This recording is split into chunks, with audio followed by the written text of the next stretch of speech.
नमस्कार, अस्सलाम वालेकुम, सत श्री अकाल, जय झूलेलाल। मैं हूं जी प्रेम मटलानी और आप देख रहे हैं हालात हाज़रा का प्रोग्राम। हकीकत ये है, इब्तदा में आपसे दरख्वास्त है, चैनल ज़रूर सब्सक्राइब करें।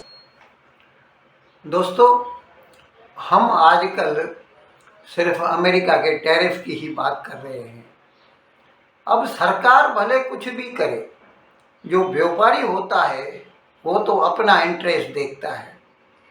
और भारत इस सिलसिले में एक अट्रैक्टिव डेस्टिनेशन है पूरी दुनिया के बिजनेसमैन का।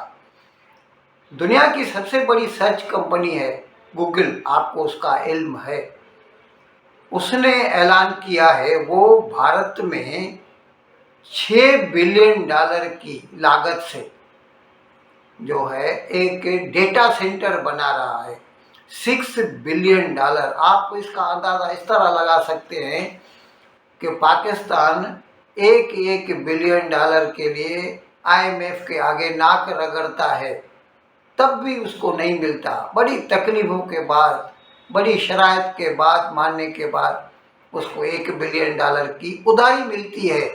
यहाँ पर $6 बिलियन की सरमायाकारी होगी भारत में गूगल की तरफ से, और एक बहुत बड़ा डेटा सेंटर बनाने जा रहे हैं। मैं आपको शायद पहले बता चुका हूँ कि किस तरह ये जो आजकल आर्टिफिशियल इंटेलिजेंस का ज़माना है, चैट GPT, डीप सीक और इस तरह के हर चीज़ में, अभी आपको फ़ोन भी आर्टिफिशियल इंटेलिजेंस वाले मिलेंगे, और हर प्रोग्राम में एडोबी फोटोशॉप में भी आर्टिफिशियल इंटेलिजेंस वाला उसका जो वर्जन आ गया है। ऐसे में इसके लिए, आर्टिफिशियल इंटेलिजेंस के लिए सबसे बड़ी रिक्वायरमेंट है, दो बातें हैं। एक तो बड़ा डेटा सेंटर चाहिए, बहुत बड़ा डेटा सेंटर चाहिए, और दूसरे ग्राफिक प्रोसेसिंग यूनिट GPU जो हार्डवेयर है उसमें एनवीडिया जो अमेरिका की कंपनी है वो टॉप पर है। लेकिन ये जो हम तो सॉफ्टवेयर में आगे हैं, हार्डवेयर में अभी हम इतने आगे नहीं हुए। अब हार्डवेयर में आजकल अमेरिका है, साउथ कोरिया है, चीन है, ये ममालिक है, सिंगापुर है। तो हम सॉफ्टवेयर में जो उसका आर्टिफिशियल इंटेलिजेंस का जो सॉफ्टवेयर सेक्शन है उसके लिए एक बहुत बड़ा डेटा सेंटर चाहिए। और गूगल $6 बिलियन की लागत से 1.6 गीगावाट कैपेसिटी का जो है वो लगा रहा है, क्या कहते हैं, डेटा सेंटर।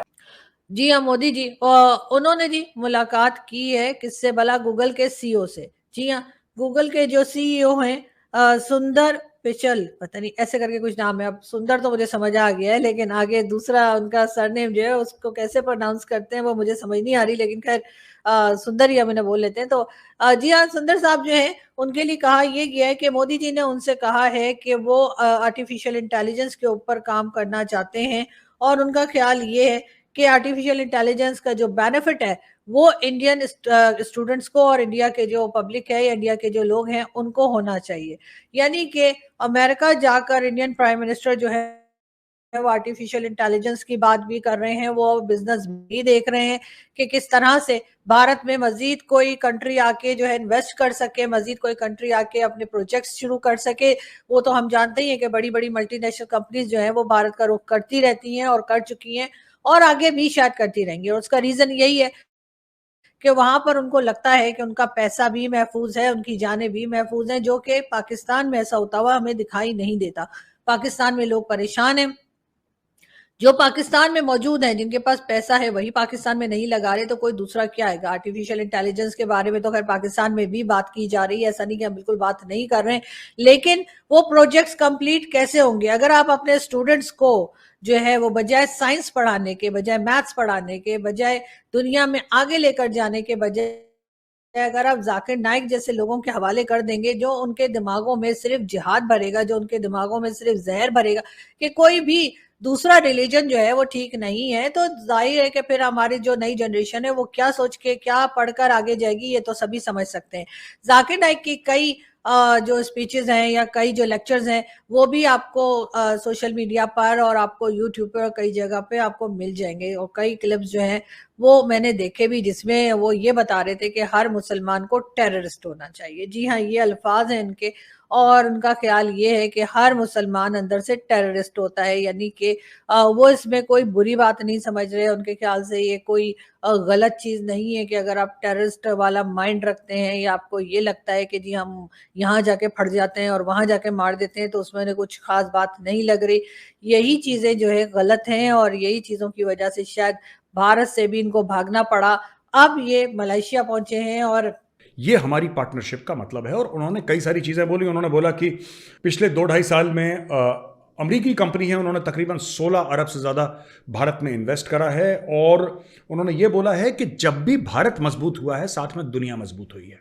ये बड़ा इंपॉर्टेंट पॉइंट है। देखिए, प्रधानमंत्री मोदी ये कहते हैं कि जब भी भारत मजबूत हुआ है ना, साथ में पूरी दुनिया, भारत अकेले मजबूत नहीं हुआ।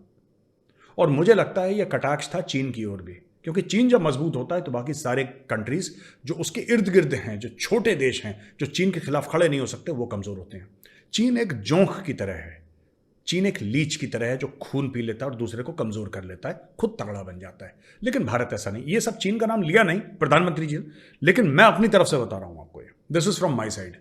ठीक है, तो प्रधानमंत्री जी ने बोला कि साहब जब भी भारत ताकतवर हुआ है, सारी दुनिया उनके साथ ताकतवर रही है। उन्होंने ये भी बोला कि कोविड-19 के वक्त जब दुनिया को दवाइयों की जरूरत थी तो भारत ने अपना प्रोडक्शन इंक्रीज करा, दवाइयों का बनाना जो था उसको इंक्रीज करा, और दुनिया भर को ये दवाइयां जो थी वो दी। जो खरीद सकता था उसने खरीदा, जिसको खरीदने की क्षमता नहीं थी उसको मुफ्त में दिया। लेकिन भारत ने सबकी मदद करी। जब हम बात करते हैं सबका साथ सबका विकास, हम सिर्फ भारतीय बात नहीं कर रहे, हम पूरी विश्व की बात कर रहे हैं, क्योंकि वही पुराना भारत का फॉर्मूला हजारों साल से चलता आ रहा है, वासुदेव कुटुंबकम। यही मोदी जी ने बोला भी था जब मोदी जी पहले व्हाइट हाउस में बात कर रहे थे, या फिर उन्होंने कांग्रेस में बात करी तो यही बात करी थी कि the whole world is a family. उसी का एक्सटेंशन है उस स्पीच का ये।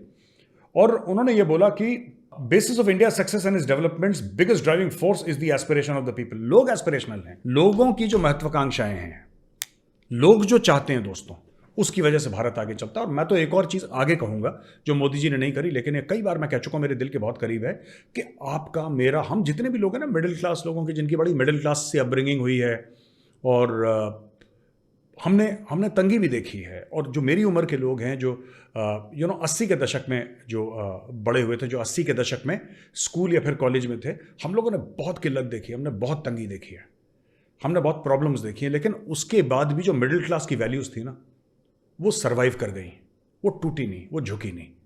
तो मुझे लगता है कि मिडिल क्लास की वैल्यूज़, जो हमारे पेरेंट्स हैं, जो हमारे पेरेंट्स हमें संस्कार देते हैं, जो हमारे माँ बाप हमारे लिए बलिदान देते हैं कि हमारा बच्चा पढ़ जाए, बेटी पढ़ जाए, बेटा पढ़ जाए, ठीक है।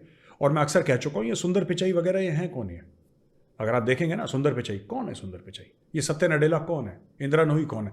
ये कोई टाटा बिरला के परिवार के नहीं है लोग, ये कोई अमीर खानदानों के नहीं है, ये मिडिल क्लास के बच्चे हैं जिन्होंने जान लगा दी, जिनके पेरेंट्स ने इनके लिए जान लगा दी। तो जब भी आप कहते हैं ना यार ये सुंदर पिचाई यार बहुत ही तगड़ा बंदा है, ठीक है, मैं बता रहा हूं असली सलूट सुंदर पिचाई का नहीं बनता, असली सलूट सुंदर पिचाई के माँ बाप का बनता है। यह बात सच है दोस्तों। अगर हमारे पेरेंट्स, आपके माँ बाप, मेरे माँ बाप ऐसे नहीं होते, जो हमें सपोर्ट करते, अपना पेट काट के हमें नहीं पालते, तो हमारी क्या औकात थी यार जो हम लाइफ में कुछ भी कर पाते। और उसके लिए एक कैप्टिव पावर प्लांट होगा, वो भी जो है उसके साथ ही होगा। अभी जगह का कुछ नहीं है, ये मैंने आपको बता चुका हूँ पहले भी कि किस तरह जब चैट जीपीटी आया तो गूगल को टेंशन हो गया कि उसका जो सर्च इंजन वो तो मार खा जाएगा। फिर उसने अपना जेमिनाई लॉन्च किया, अभी वो उसके साथ, गूगल के साथ अटैच है। आजकल आप कोई भी क्वेरी डालेंगे तो पहले गूगल में कोई ना कोई वेबसाइट निकल आती थी, आप उसको स्टडी कीजिए। अब सीधा सीधा जैसे कोई बंदा बैठा हुआ है आपकी क्वेरी का जवाब देगा। ये उसका आर्टिफिशियल इंटेलिजेंस का कमाल है। और इसमें काम करने के लिए दुनिया का सबसे बड़ा ये डेटा सेंटर होगा जो गूगल वाले भारत में बनाएंगे।